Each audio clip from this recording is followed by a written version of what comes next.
ओम नमो भगवते रुद्राय। कार्तिक शुक्ल पक्ष की पावन पवित्र एकादशी जिसे कहा जाता है हर प्रबोधिनी एकादशी, देवउठनी एकादशी, नाम से स्पष्ट हो जाता है कि भगवान अपने 4 माह की योग निद्रा से जागृत होते हैं और भगवान के जागृत होते ही प्रत्येक शुभादि शुभ मांगलिक कार्य प्रारंभ हो जाते हैं। अब सोचने वाली बात है कि कार्तिक का महापुनीत मंगलमय मास है और उसी मास के अंतर्गत हर प्रबोधिनी देवउठनी एकादशी है। ऐसा अद्भुत संयोग रहता है कि बस इस दिन जो एकादशी का व्रत कर ले उसे 100 अश्वमेध यज्ञ फल की प्राप्ति हो जाती है। 3 बार पृथ्वी परिक्रमा करने का फल मात्र केवल एक बार देवउठनी एकादशी का व्रत, हर प्रबोधिनी एकादशी का व्रत करने से प्राप्त हो जाता है।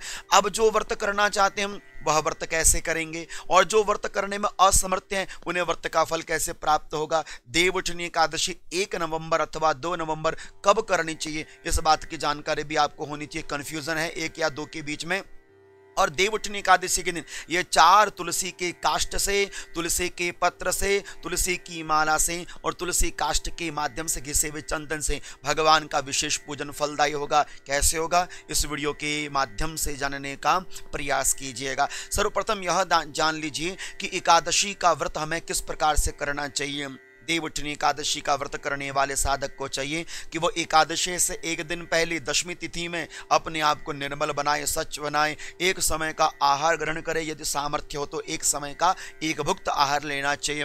रात्रि भर अपने आप को पवित्र शुद्धता में रखना चाहिए। ब्रह्मचर्य का दशमी में पालन करके एकादशी में प्रातः काल जल्दी जाग जाना चाहिए। सूर्य नारायण भगवान को अर्घ्य देना चाहिए। इस दिन तो तुलसी माता की विशेष सेवा और पूजा करनी चाहिए। दीपदान माता तुलसी में करना चाहिए। शालिग्राम भगवान के तुलसी पत्रों से पूजन करना चाहिए और रात्रि भर जागरण करना चाहिए। रात्रि में शंख घंट इत्यादि वादन यदि किया जाए और आनंद का उत्सव हो जाता है। और इस दिन भगवान को जगाया जाता कि उत्तिष्ठोत्तिष्ठ गोविंद, उत्तिष्ठोत्तिष्ठ गरुड़ध्वज, उत्तिष्ठोत्तिष्ठ कमलाकांत, त्रैलोक्यम मंगलम करुम। हे प्रभु आप त्रैलोक्य का मंगल करें, आनंद करे। इस भाव के साथ भगवान को जागृत किया जाता है और अगली सुबह भगवान को पुनः से शालिग्राम भगवान को पुष्पादि तुलसी पत्रों के माध्यम से पूजन किया जाता है और इस तरह से अपने व्रत का पारण किया जाता है द्वादशी तिथि में।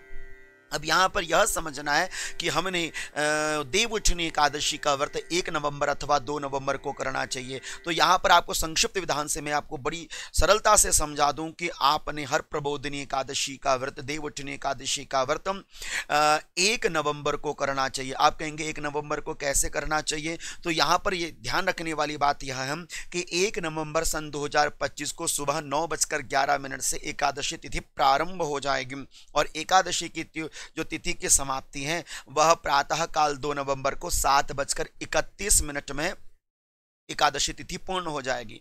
तो इसलिए यहाँ पर पंचांगकार हम नहीं कह रहे, पंचांगकार कह रहे हैं।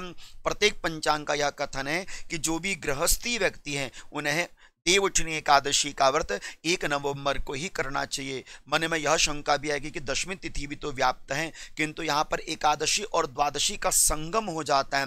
इसलिए एकादशी और द्वादशी का संगम होने के कारण हमको 1 नवंबर सन 2025 को ही एकादशी का पावन पवित्र व्रत करना चाहिए और यह व्रत पंचांगकारों के द्वारा निर्धारित है। और हमको कब पारण करना चाहिए, अलग अलग पंचांगकारों ने विधान दिया है पारण के समय का, किंतु मूल जो पारण का समय है वह दिन भर में है। किंतु आप हरिवासर समाप्त होने के तदुपरांत, जैसे हरिवासर 12:55 में समाप्त हो रहा है, तो इसलिए आप 1:11 से लेकर 3:23 के मध्य में एकादशी व्रत को पूर्ण कर सकते। अर्थ यह निकल कर आ गया कि आपकी जो एकादशी का व्रत है वह 1 नवंबर को और 2 नवंबर को इसका पारण किया जाएगा। इसलिए मन में किसी प्रकार की कोई आप शंका ना रखिएगा कि हमें 2 को करना चाहिए, 1 को करना चाहिए। 2 नवंबर के विषय में यदि मैं आपको पंचांग की दृष्टि से बताऊं तो पंचांग की दृष्टि से 2 नवंबर को व्रत करने का आदेश जो गृहस्थी जनों के लिए 1 तारीख को और जो सन्यासी है, वैष्णव जन है, उनके लिए 2 नवंबर की है। इसलिए हम साधारण गृहस्थियों को तो 1 नवंबर को ही देवउठनी एकादशी का व्रत करना चाहिए। बाकी आप अपने ब्राह्मणों के माध्यम से जानकारी दे सकते हैं, ठीक है ना। तो अब इस दिन 4 कार्य करने चाहिए। अब यह 4 कार्य तुलसी के ही माध्यम से सिद्ध होंगे। महामाई तुलसी माता की काष्ठ, जिसे कहते हैं सूखी काष्ठ, सूखी लकड़ी। क्या करें, एकादशी के दिन कम से कम 11 दीप दान आपने तुलसी की काष्ठ को रुई लगाकर कर्पूर के द्वारा घी में डुबोकर आपने 11 दीपदान तो एकादशी में सुबह और शाम जब भी समय लगे करें, जरूर करें। पहला कार्य। दूसरा कार्य, तुलसी के 108 पत्रों से आपने भगवान शालिग्राम का पूजन करना चाहिए। दूसरा। तीसरा, आपने तुलसी की माला भगवान नारायण को अर्पित करनी चाहिए। और चौथा, तुलसी की जो सूखी काष्ठ होती है उसे पत्थर पर घिसकर उसका चंदन लेप पर बनाकर भगवान को चंदन तिलक इत्यादि अर्पित करना चाहिए। और जौ के दाने भगवान को अर्पित करने चाहिए। विशेष रूपेण भगवान का आनंदमय उत्सव मनाना चाहिए, यह समझ के चलिए। तो इन 4 चीजों का प्रयोग आप अवश्यमेव देवउठनी एकादशी में करने का प्रयास कीजिए। आशा करता हूं कि जो जानकारी मैंने आपके समक्ष रखी आपको अच्छी लगी होगी। अच्छी लगी हो तो वीडियो आगे शेयर कीजिएगा और चैनल के साथ जुड़े रहिएगा। ओम नमो भगवते रुद्राय। ओम नमो भगवते रुद्राय।